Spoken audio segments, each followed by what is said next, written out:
দেখো বড় ভাই, বাবা তো মরতে আসছে অনেক দিন হয়েছে। দিল্লিতে একটা জমি আছে আর গড়বিড়াটা আমাদের 2 বাড়ি আছে। তো যেহেতু আমি ছোট, তো গড়বিড়িটা আমি পাইছি। তো দিলে তো অনেক জমি, তার ভিতরতে অর্ধেক আমার চাই।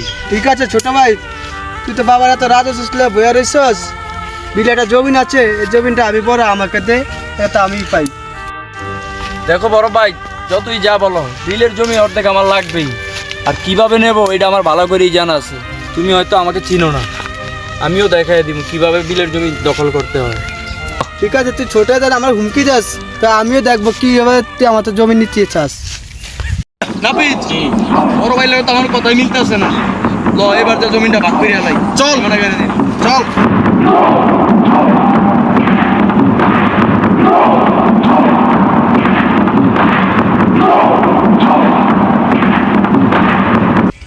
কিরে ওই জায়গায় রাজুবের ছোট ভাই কাজ করতেছে, জমি নাপতেছে, এই খবরটা তো রাজুবের দেন দিতে।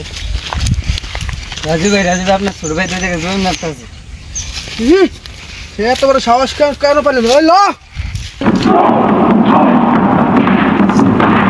মামু মামু, আমাদের বড় ভাই তো গ্যাংস্টার নিয়ে আসতেছে।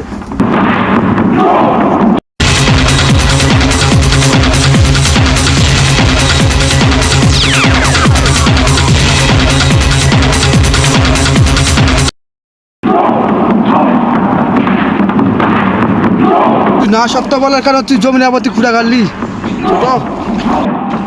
আমি তো তোমার আগেই বলে দিছি, জমিনের বিটা থেকে বিলের জমিন অনেক বেশি, এই জন্য বলছি আমার অর্ধেক জমিন লাগবে।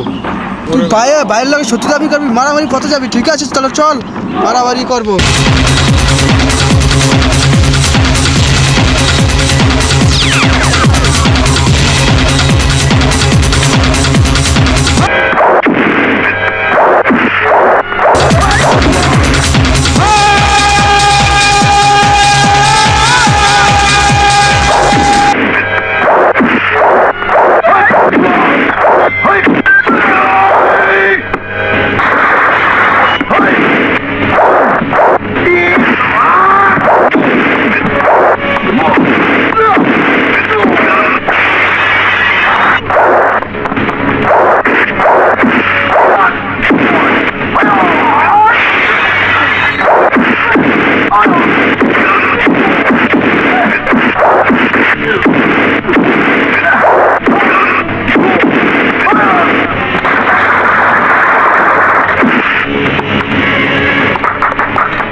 এই কথা শোনো, তোমাদের বাবা মা মারা গেছে 1 বছরও পূর্ণ হয়নি, এর ভিতরে তোমরা জায়গা জমি নিয়ে তো ঝামেলা সৃষ্টি করতেছো। মানুষ এগুলো দেখলে কি মনে করবে? হ্যাঁ, তোমাদের দেখে ছোটরা কি শিখবে? হ্যাঁ, মিলামিশি করো, গোলাগুলি করো, আমি না দেখি।